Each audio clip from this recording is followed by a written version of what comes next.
오늘 하나님께서 우리에게 큰 은혜를 주실 줄 믿습니다. 아멘. 그런 믿음의 고백을 가지고 말씀 안에도 구하고 또 기도하는 그런 시간 되었으면 좋겠습니다. 사무엘상 24장 16절에서 22절 말씀입니다. 사무엘상 24장 16절에서 22절 말씀, 제가 가지고 있는 성경은 구약 성경 451면에 있습니다. 16절에서 22절까지 말씀입니다. 우리 교독에서 읽겠습니다. 저와 여러분들 한 절씩 읽습니다. 다윗이 사울에게 이같이 말하기를 마침에 사울이 이르되 내 아들 다윗아 이것이 내 목소리냐 하고 소리를 높여 울며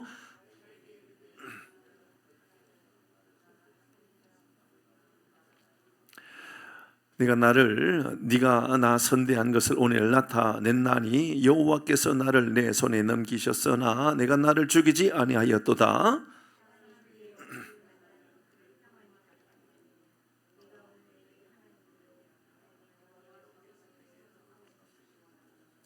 보라 나는 내가 반드시 왕이 될 것을 알고 이스라엘 나라가 내 손에 견고히 설 것을 아노니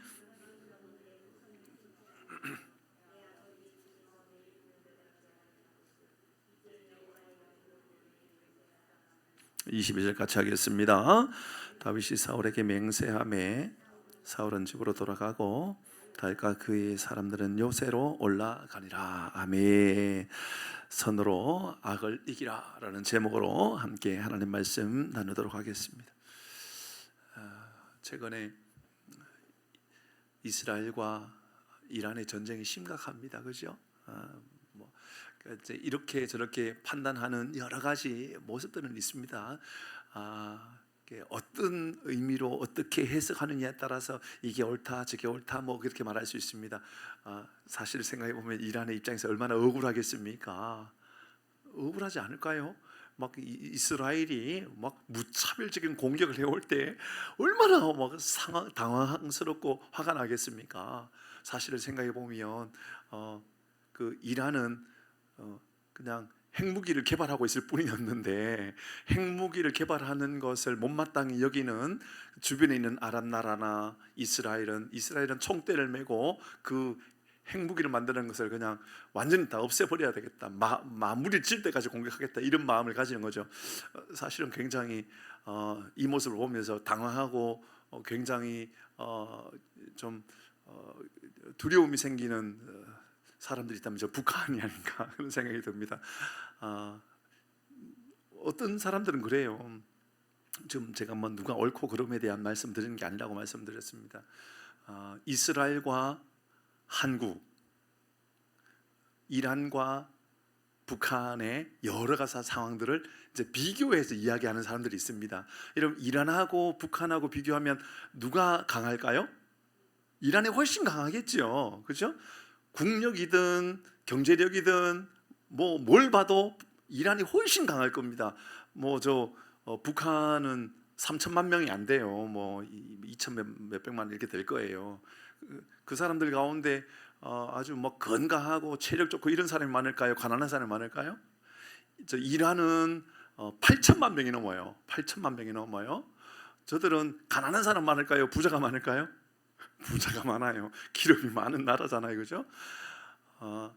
한국하고 이스라엘하고 비교하면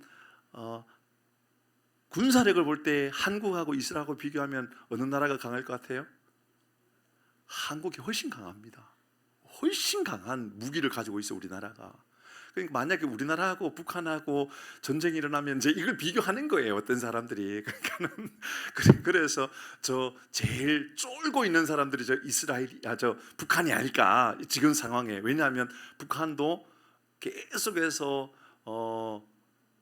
핵무기를 개발하고 막 하고 있잖아요. 그러니까는 우리나라가 이제 미국의 배경을 두고 공격하면 어떤 일이 일어날까 그런 얘기를 해요. 그러면서 이스라엘은 인구가 얼마나 될 것 같아요?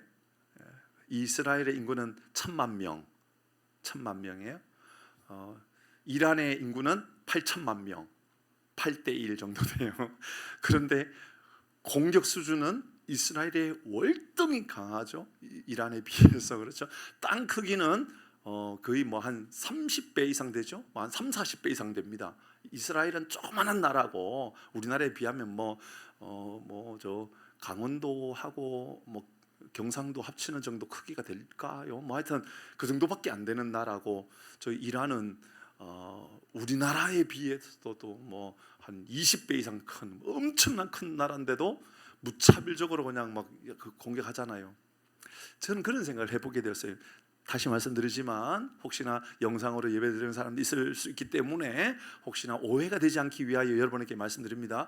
누가 옳고 그름에 대한 말씀을 드리는 것이 아니라, 여러분 이스라엘의 그 민족의 그 고집이나 그들 가운데 우리는 뭘 해도 안 뒤져. 우리는 뭘 해도 이겨. 우리는 뭘 해도 이겨낼 수 있어.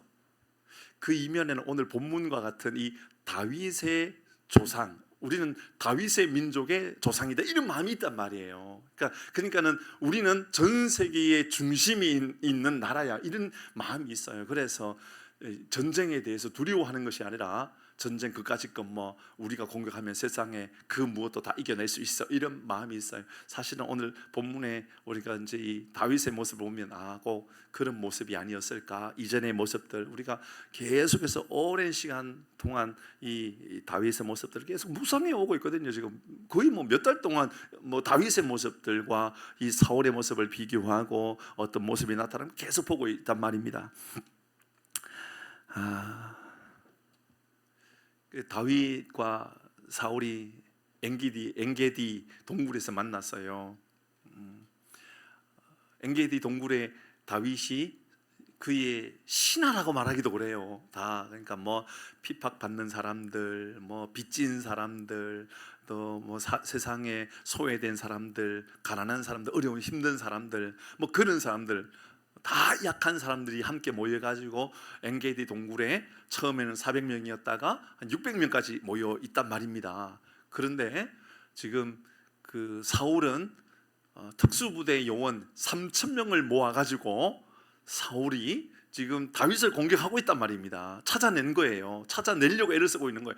막 열심히 그 특수부대 이 3,000명을 모아가지고 그 빚진 자, 약한 자, 그런 사람들 동굴에 숨어 있는데 모르죠, 어디 숨어 있는지. 엔게디 동굴은 어떤 곳이냐, 그 산양, 야생 산양이 숨어 들어가는 곳이라 그랬으니까 비탈진 그 어떤 절벽 같은 곳, 그런 의미라는 겁니다. 그곳에 숨어 있었었는데 희한한 하나님이시죠. 정말 하나님은 우리가 알다가도 모르는 분이 우리 하나님 아니십니까? 어떨 때는 블레셋 사람들을 동원해 가지고 다윗을 보호해 주시고, 그러니까 블레셋 사람들은 다윗을 공격할 사람인데 다윗을 도와주는 일들도 행하셨기도 하고, 이번에는 어떤 일이 있었죠? 24장에서는요 충격적이었죠. 갑자기 사울이 배탈이 나는 것처럼 뒤가 매린 거예요. 성경에서 있어요. 갑자기 속이 안 좋아가지고 동굴에 들어간 거예요. 동굴에 뭐하러 갔다고요? 응아보러 동굴에 갔어요. 근데 여러분 이제 뒷볼일 보려고 그러면 겉옷을 입고 있을까요? 벗고 있을까요? 벗어야 되죠. 그럼 칼을 들고 봅니까? 아니면 칼을 내려놓습니까? 다 내려놓는 거예요. 무장해제를 완전히 해버린 거죠. 그것을 다윗이 본 거예요. 많은 사람들이 다윗을 향하여 이제 뭐 왕이라고 부르고 있는 거죠. 거의 뭐 하나님께서 당신에게 사울을 넘긴 겁니다.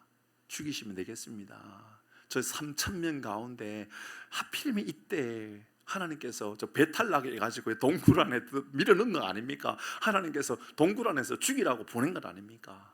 근데 다윗이 죽입니까? 안 죽이잖아요. 그 뒤에 그냥 겉옷 옷자락을 베는데 옷자락 벤 것 보고 옷자락 벤 것 때문에 또 마음 아파해요. 다윗은 너무 마음 아파가지고 이제 볼일 보고 나가는 사울을 향하여서 하나님께서 나에게 왕을 맡기셨지만, 울면서 하나님께서 나에게 맡겼지만 또 하나님께서 내가 맡겨도 난 그렇게 할 수 없다. 그래서 그냥 보내잖아요. 보내면서 다윗이 했던 말 기억납니까? 제일 먼저 했던 모습은 어떤 모습이었죠? 예, 당신을 내가 먼저 소중히 여긴다라고요. 왕을 아낀다고. 다윗이 그런 말을 해요. 내가 왕을 아낍니다. 말로만 아낀다가 아니라, 예를 들어서 제가 장로님께 장로님, 제가 장로님을 사랑하고 아낍니다, 말은 그렇게 해놓고는 장로님한테 막 함부로 대하고 뒤에서 뒷담하고 그러면 장로님 아낀다는 말이 사실인 거예요? 아니면 거짓말이에요? 거짓말이잖아요. 그죠? 거짓말인 말입니다. 그런데 다윗은 어떻게 해요? 다윗이 이 사울 뒷모습을 보면서 왕을 내가 아낍니다 한 다음에 했던 모습은 엎드려서 절을 합니다. 그죠? 엎드려 절한 다음 행동은 뭐였었어요? 이렇게 말하잖아요. 저는 왕 앞에 죽은 개 같습니다, 이렇게 말을 해요. 그리고 벼룩 같습니다. 미물 같다라는 거죠. 그냥 밟으면 그걸로 끝나는 저 벼룩 같고, 죽은 개 같다. 죽은 개 같다라는 말은 공격할 능력이 있다 없다? 없다예요. 공격할 능력이 없다예요.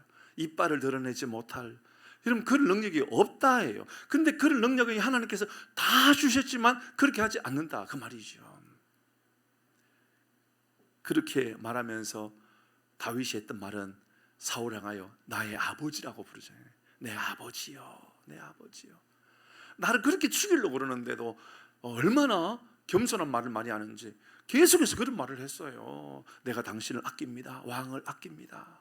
당신은 나의 아버지입니다. 나는 죽은 개 같습니다. 당신 앞에 나는 벼룩과 같습니다. 그 말을 하니까 오늘 이제 그 모습을 보고 사울이 어떻게 해요? 사울이요? 펑펑 울어요. 사울이 그 모습을 보면서 문단 말이에요. 펑펑 울면서 내 아들아, 나는 너를 이렇게 모질게 구하고 나는 너를 죽이려고 그렇게 했는데 너는 나를 이렇게 선하게 대하는구나. 나는 너한테 악한 행동을 하고 있었는데 너는 나에게 이렇게 선한 모습을 보여주는구나. 나는 너를 학대했는데 너는 나를 선대하는구나. 그렇게 말하면서 펑펑 운단 말입니다. 그 모습을 보면서 이제 사울은 돌아가죠. 공격할 수가 없는 거예요. 여기까지 있는데, 다 죽을 위치인데 안 죽이고 하는 말이 내 아버지여라고 말하지를 않나, 나는 죽은 개 같다고 말하지 않나, 엎드려 절하고 있지를 않나, 왕을 아낀다고 말하지 않나. 근데 어떻게 공격을 3,000명을 불러 모아서 어떻게 공격합니까? 다 돌아가자. 그래서 집으로 돌아갑니다. 그냥 3,000명 데리고 집에 돌아갑니다. 그리고 다윗은 어떻게 해요? 요새로 돌아간다 그래요. 이게 의미가 있어요. 다윗은 요새로 돌아가고 사울은 집으로 돌아가고. 어디 나와요 그 말이? 22절 읽어봅니다. 제일 뒤에 있는 말씀부터 읽게 되네요. 같이 한번 읽어볼까요? 이렇게 이야기해요. 시작.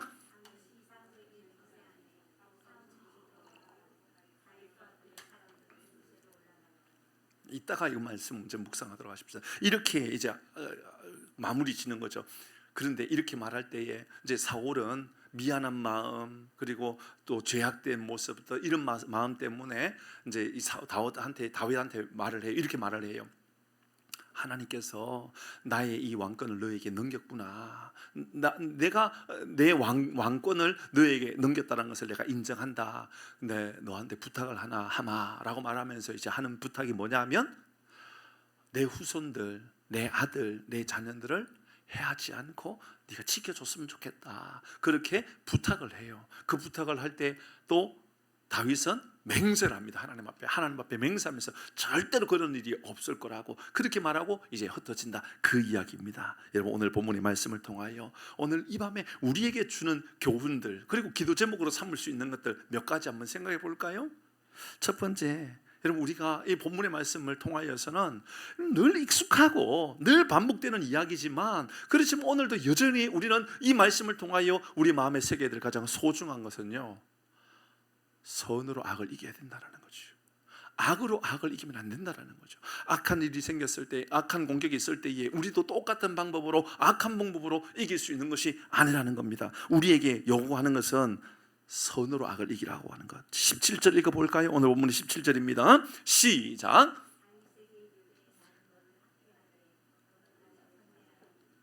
너는 나보다 의롭도다. 다윗이 이렇게 말합니다. 다윗에게 말합니다. 사울이 나는 너를 학대하였는데 너는 나를 선대하는구나. 너는 나보다 의롭다 말합니다. 이 모습 속에서 사울은 다윗이 선으로 악을 이기고 있다. 악을 갚는 방법은 악이 아니라, 폭력을 이기는 방법은 폭력이 아니라 선한 행동이었다라는 것을 말하고 있습니다. 여러분을 비난하고 여러분을 상처 주고 여러분을 공격하고 여러분을 힘들게 하는 그 사람을 향하여 축복해주고 기도해주고 칭찬해주는 것은 어려워요? 쉬워요? 어렵죠. 뭐 그게 쉬울 리가 있습니까? 진짜 어려운 거예요. 여러분 잘 한번 돌아보세요. 여러분 뒤에서 여러분을 욕하는 사람들, 막 뒤가 간지럽게 하는 그런 사람들 있으면 나는 여러분 10배로 갚아주고 100배로 갚아줘야지. 그런데 어떻게 용서합니까? 이런 마음이 들 수도 있거든요. 그런데 어떻게, 여러분 복수는 굉장히 자연스러울 수 있는데 어쩌면 다윗에게 있어서 이게 뭐 한두 번입니까? 계속해서 반복하고 있지 않습니까? 사실은 알고 보면요, 오늘 24장에서 지금 이렇게 다윗과 사울이 화해되고 다윗이 사울을 다 품어주고 선으로 악을 갖고 있는 이 모습을 통하여서 이 사울이 펑펑 울면서 내가 잘못됐구나. 그리고 이제 이 집으로 헤어지고 집으로 가고 요새로 가고 흩어지잖아요. 그럼 이제 다 회복되고 다 좋아지고 그런 것처럼 보이잖아요. 그런데요, 이게 안 바뀌어요. 안 바뀌어요. 여러분 다윗이 볼 때 한번 생각해 보십시다. 다윗이 볼 때 내가 사울한테 이 정도쯤 해주면 사울은 좀 바뀌지 않을까? 뭐 일말의 희망이라도 좀 가지고 있지 않을까 이거죠. 내가 이렇게 하면, 내가 이렇게 선을 베풀고 내가 이렇게 좀 잘 도와주면 그래도 조금 그 마음을 헤아려주고 조금 받아주지 않을까 생각하지요. 그렇지 않습니까? 저는 우리 그러잖아요, 그죠? 우리 이웃들에게 우리가 이렇게 선한 일들 행하면 그래도 좀 헤아려주지 않을까.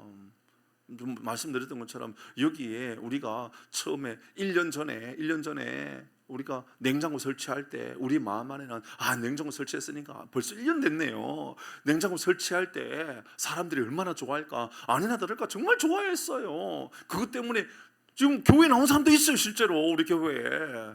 그 냉장고 때문에 지금도 새벽에요, 여러분 아세요? 새벽기도 마치고 집에 가기 전에 냉장고 붙잡고 기도하는 사람이 있다니까요. 맞죠, 권사님?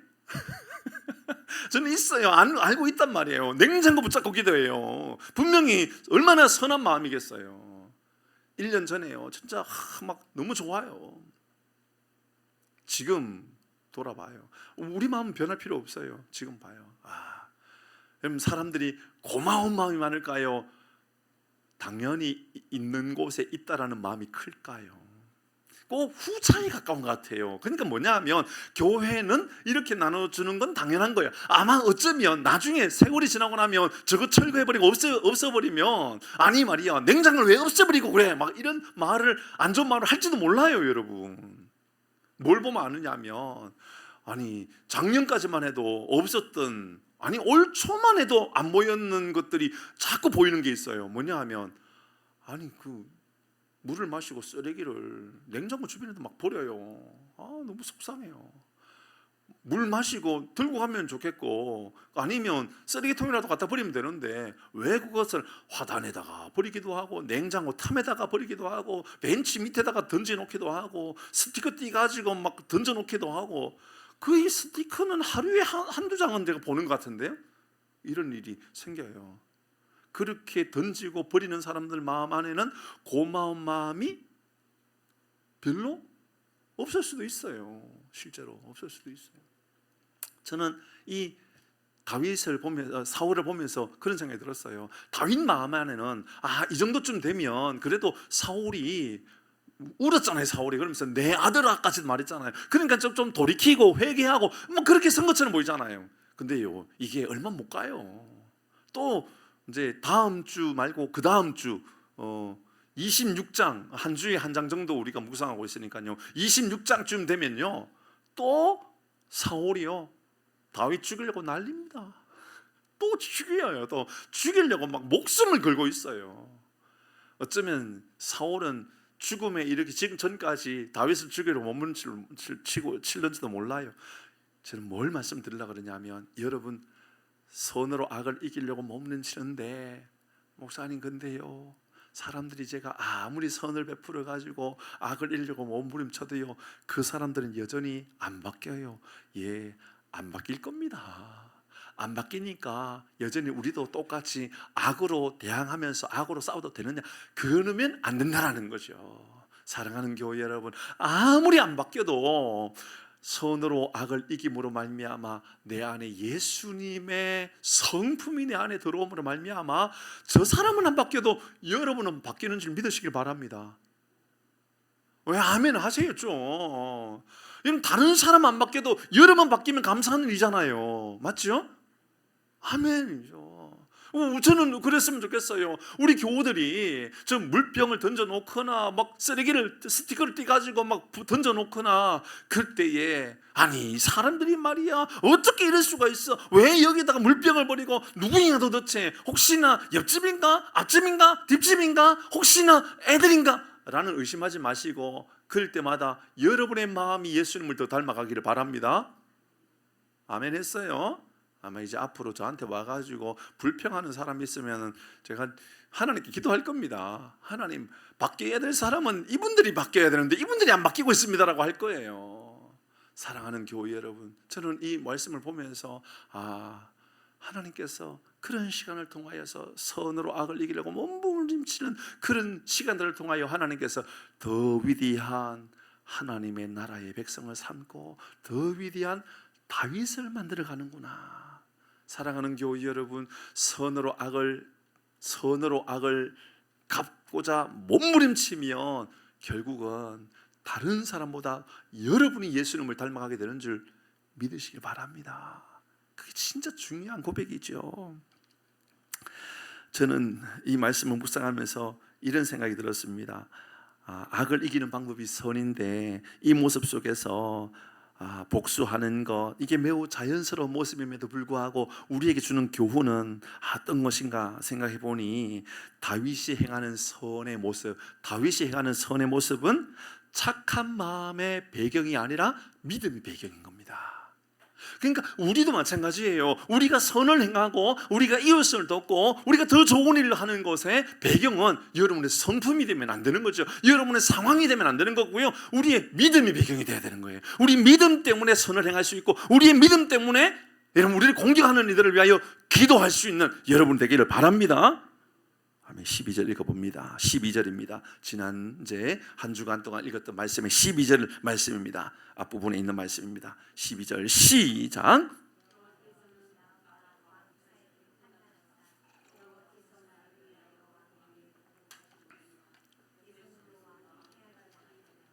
자 보세요. 다윗이 이렇게 말합니다. 여호와께서는 나와 왕 사이를 판단하사, 그러니까는 하나님께서 사울을 심판하시든 안 하시든 그것은 내가 할 일이 아니라 하나님이 행하실 일입니다. 맞죠? 그 말하고 있잖아요 지금. 그러니까 이것은 다윗의 경험이나 다윗의 지혜나 다윗의 어떤 판단으로 말미암아 결정 내리는 겁니까? 아니면 믿음으로 판단 내리는 겁니까? 믿음으로 판단 내리는 거잖아요. 여호와께서는 나와 왕 사이를 판단하사, 그 말은 믿음으로 하나님께서 이 모든 것을 결정하실 겁니다라고 말하잖아요. 그러니까 여러분 그가 선을 행하고 있었던 이유는, 다윗이 선으로 악을 갖고 있는 이유는 그의 성품 때문이 아니에요. 그의 지혜 때문이 아니에요. 믿음 때문이란 말입니다.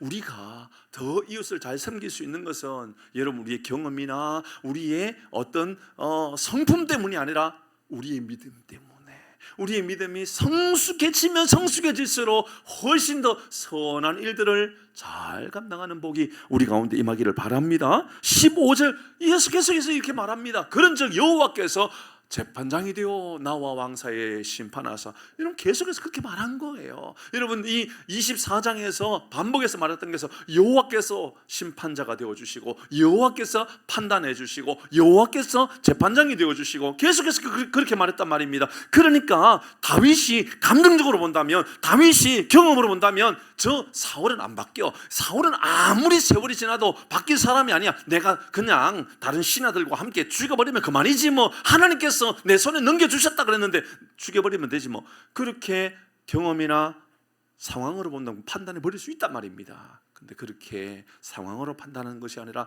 믿음으로 판단한 겁니다. 믿음으로 어떻게 판단했어요?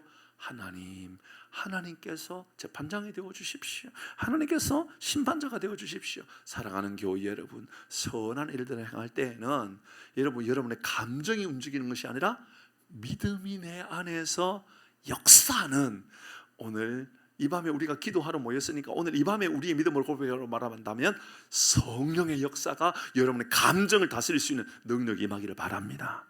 아멘. 그렇게 하니까, 선으로 악을 깨트리니까 어떤 일이 일어납니까? 사람의 마음도 변화가 나타나죠. 16절 17절입니다. 이렇게 변화가 나타납니다. 같이 읽습니다. 16절 17절 시작. 다윗이 사울에게 이같이 말하기를 마침에 사울이 이르되 내 아들 다윗아 이것이 내 목소리냐 하고 소리 높여 울며. 17절 시작.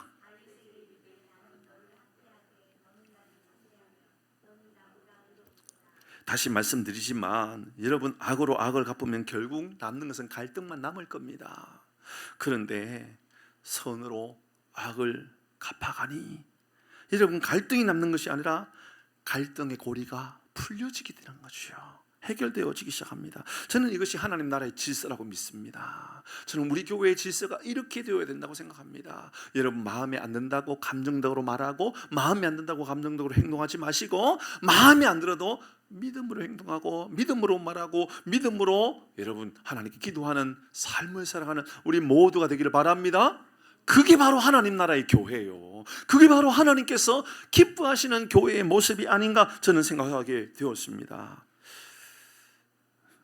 여전히 우리 교회가 여러분은 전혀 그렇지 않을 수 있을지 몰라도 우리 장로님은 잘 아셔요. 저에게 있어서 저희 갈등은 사실은 성도의 그런 건 아무것도 아니에요. 그런 건 없어요. 근데 제 마음 안에는요, 이웃과의 갈등이 제 마음 안에 남아있는 게 힘들 때가 있어요.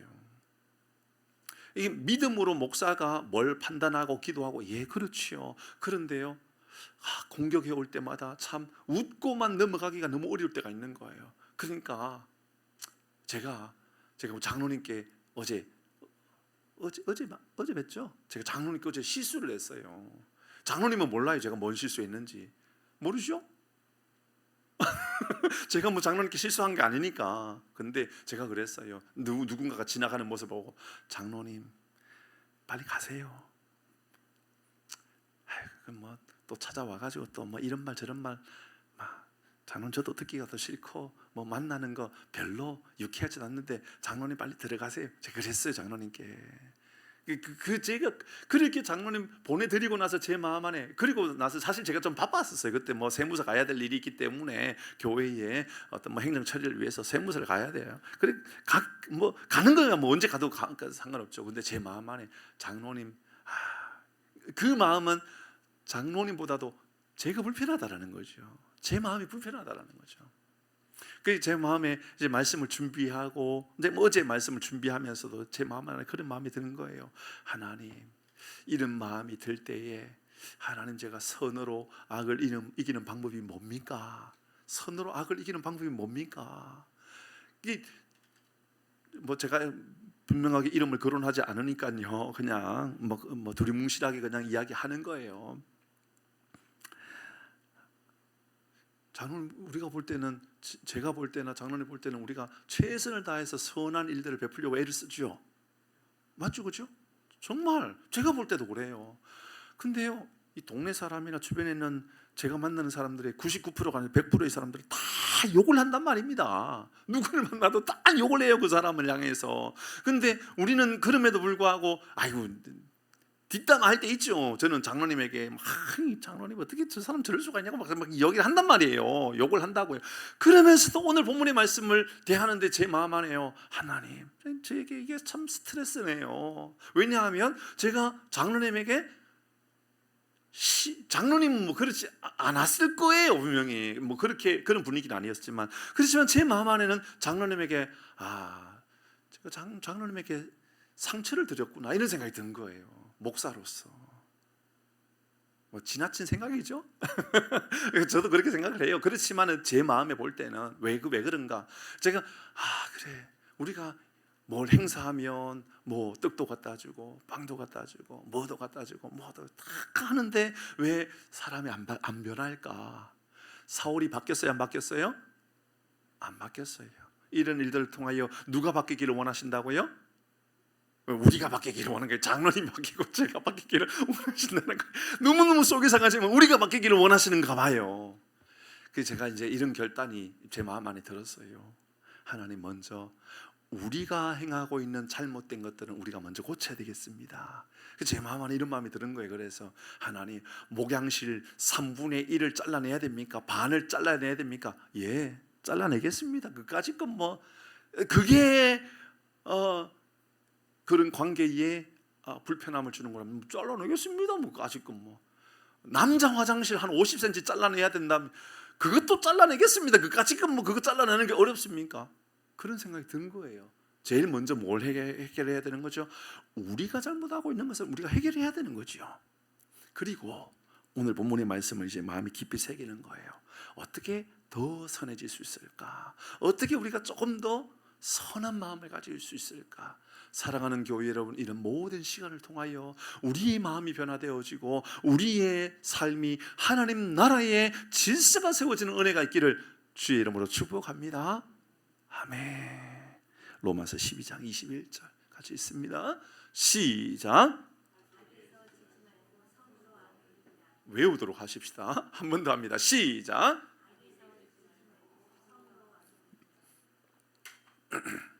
아직 못 외워졌죠? 외워졌어요. 대단하시네요. 다시 한 번 더 합니다. 악에게 지지 말고 선으로 악을 이기라. 이거를 한 번에 해버려야 돼요. 다시 합니다. 시작. 악에게 지지 말고 선으로 악을 이기라. 한 번 더 합니다. 시작. 악에게 지지 말고 선으로, 어디 나와요? 로마서 12장 21절 12.21이에요. 로마서 12장 21절의 말씀에 보니까 분명히 우리에게 말씀하셨어요. 악에게 지지 말고 선으로 악을 이기라고 말하고 있어요. 이런 말씀은 뭐 성경에 뭐 한두 군데겠어요? 베드로전서 말씀도 한번 읽어봅니다. 3장 9절입니다. 시작. 악을 악으로, 욕을 욕으로 갚지 말고 도리어 복을 빌라. 이를 위하여 너희가 부르심을 받았으니 이는 복을 이어받게 하려 하심이라. 이게 복이랍니다. 하나님께서 우리에게 말씀하십니다. 여러분, 우리를 불편하게 하는, 여러분을 불편하게 하는, 혹은 여러분의 우리의 삶을 불편하게 하는 이들을 위하여 복을 빌고 기도하고 하나님의 은혜를 구하면 하나님께서 그 복을 우리에게 이어받게 하시겠다. 이게 뭘까요? 이게 예수님을 닮는 삶으로 변화시켜 가겠다라는 거죠. 그렇습니다. 하나님께서 다윗을 만들어 가는 거예요. 이스라엘 민족을 만들어 가는 거예요. 지금 여러분, 다시 말씀드리면 누가 옳고 그러면 이런 말 말고요, 세계에서 가장 강력한 용기와 담대함을 가지고 있는 그 사람들의 모습 속에서는 바로 그런 마음이 있단 말이에요. 하나님께서 우리에게 이런 마음을 주셨다고, 우리가 하나님을 닮아가고 하나님께 은혜를 구하고 살아가면 하나님 우리에게 이런 능력을 주신다고요. 사랑하는 교회 여러분, 우리 하나님께서 우리를 왜 부르셨을까요? 예, 복을 이어받게 하려 하심이라고요. 하나님의 복, 하나님께서 주시는 복, 그 복을 우리가 어떻게 만들어 갑니까? 악을 악으로 갚으면 안 돼요. 욕을 욕으로 갚으면 안 돼요. 도리어 그들을 위하여 선을 행하는 거죠. 선을 행하는 방법이 뭐죠?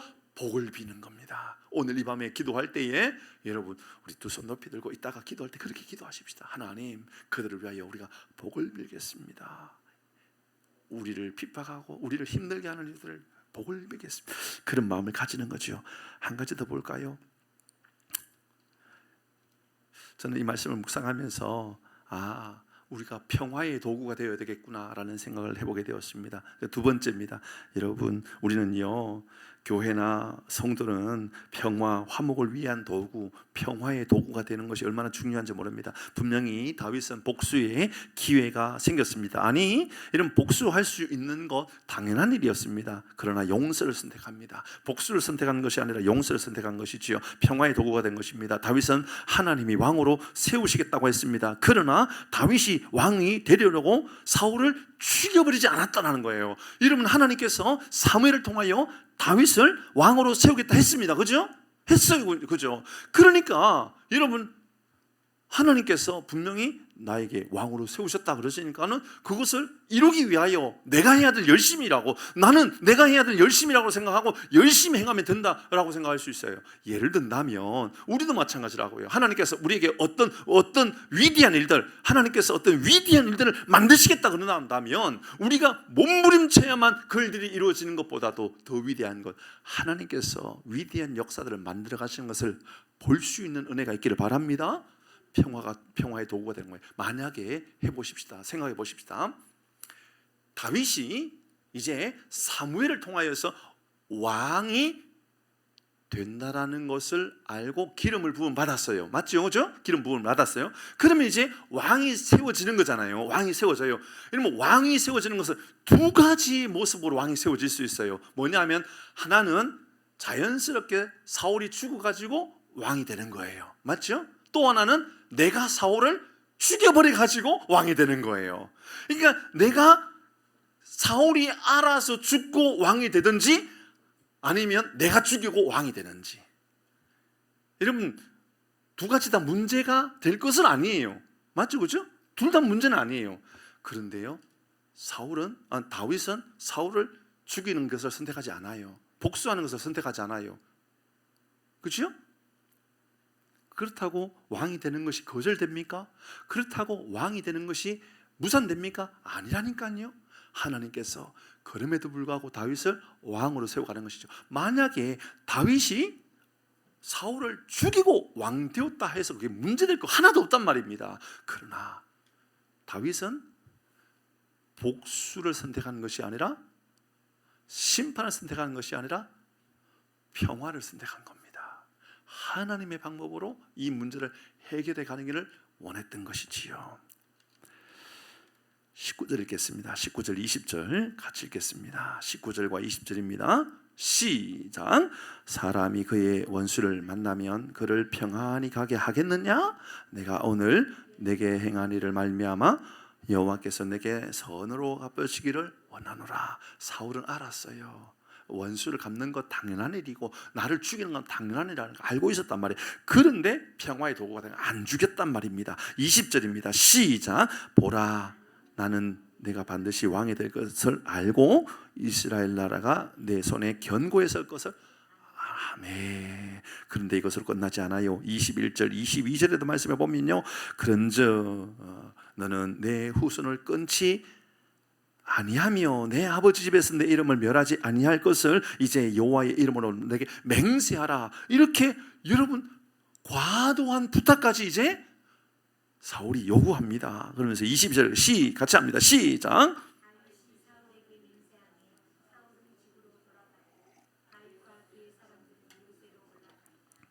후손을 멸하지 말라라고 그렇게 요청할 때에 맹세하죠. 그리고 그 약속은 얼마나 신실하게 지켜가는지 몰라요. 그죠? 이 사울의 자녀들, 사울의 후손들을 다윗이 해하지 않는단 말입니다. 그 약속을 지켜요. 계속해서 평화의 도구의 자리에 계속 있는다 그 말입니다. 나중에, 훗날 나중에 이 다윗이 범죄하게 돼요. 사람을 죽이는 일들이 여러 번 등장해요. 이제 나중에 범죄하고 간음하고 그리고 또 사람을 죽이게 되고, 하나님께서 이 평화의 도구의 삶이 단절되었을 때에 하나님께서 다윗에게 성전을 짓는 것을 허락하지 않는단 말입니다. 잘 생각해보면 그런 것 같아요. 하나님, 우리도 마찬가지 않을까요? 우리가 평화의 도구의 삶을 포기해버리면 하나님께서 우리를 통하여 역사하실 평화의 도구의 아주 중요한 자들을 우리에게 맡기지 않으실 수 있겠다라는 생각이 저는 이 말씀을 묵상하면서 들었습니다. 그러므로 사랑하는 교회 여러분, 여전히 우리의 삶에 평화의 도구가 되기 위하여 몸부림치는 그런 삶을 살아가기를 주의 이름으로 축복합니다.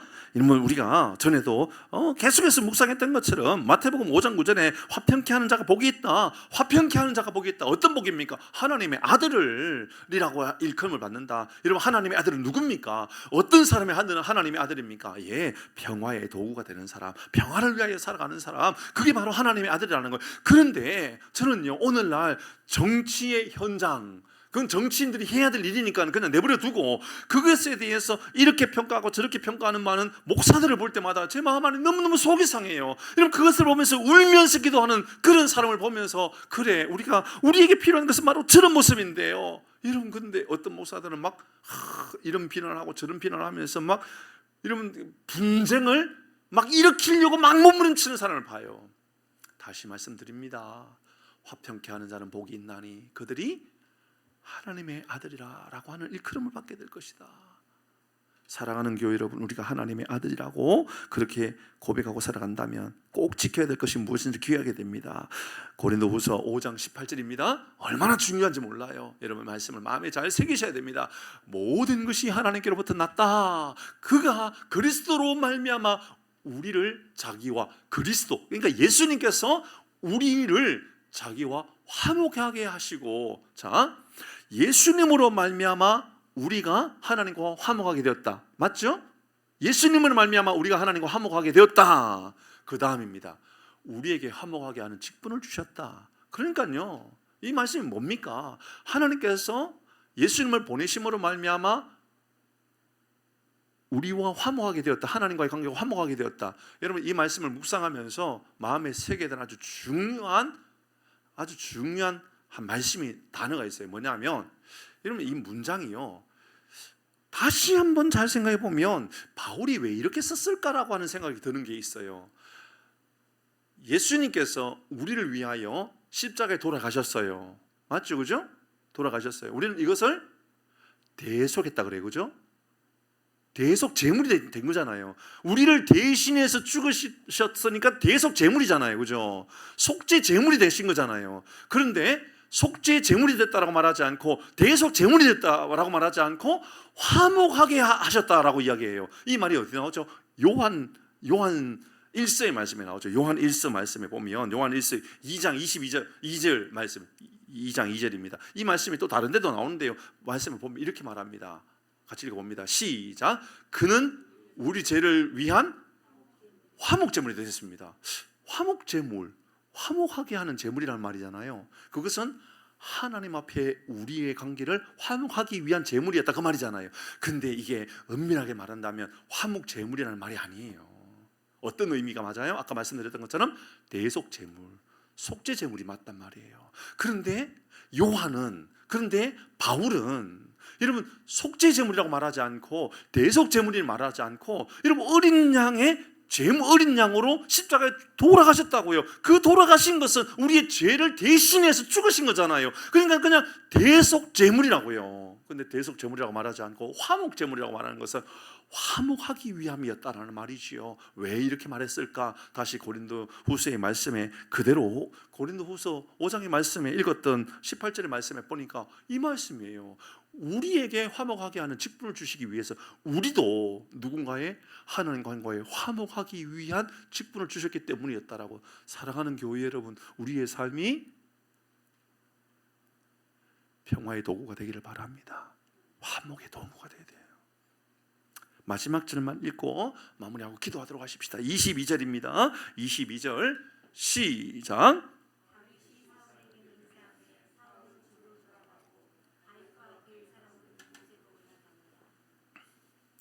저는 이 말씀 묵상하면서 곰곰이 생각했습니다. 다윗이 사울에게 맹세하매, 자 맹세했습니다. 안 죽이겠다라고, 당신의 자녀들도 안 죽이겠다고, 내가 다 지키겠다고 말합니다. 그리고 사울은 집으로 돌아갔습니다. 그리고 다윗은 요새로 올라갔다라고 이야기합니다. 다윗은 사울을 너무너무 잘 알고 있었습니다. 그가 눈물을 흘렸습니다. 그가 내 아들이라고 사울이 다윗에게 말합니다. 그런데 그 눈물이 일시적이다라고 하는 것도 너무너무 잘 알고 있었던 것 같아요. 그가 삶의 자리보다 믿음의 자리에 앞선 사람이 아니라는 것을 잘 알고 있었던 것 같아요. 잘 생각해 보는 거예요. 사울이 집으로 돌아갔다, 이 말은 지금 다윗과 사울과의 대화 속에서 제가 맹세하겠습니다. 그 말, 사람의 말을 듣고 사울은 말대로 행동한 거예요. 그죠? 안 죽이고 선을 베풀고 그래서 말대로 행동하는 거죠. 그런데 요새라는 거 한번 생각해 보십시다. 요새 다윗이 집으로 돌아갔다 이렇게 말해도 되잖아요. 실제로는 다윗도 아버지 집 이새의 집으로 돌아갔다 이렇게 말해도 된단 말이에요. 그런데 요새로 올라갔다. 요새는 뭐 하는 곳이죠? 전쟁을 준비하는 곳이지요. 요새는 어떤 거죠? 피하는 곳이지요. 이러면 성경이 다윗이 요새라는 말과 굉장히 유사하게 사용을 자주 쓰는 단어가 있었죠. 뭐죠? 피난처.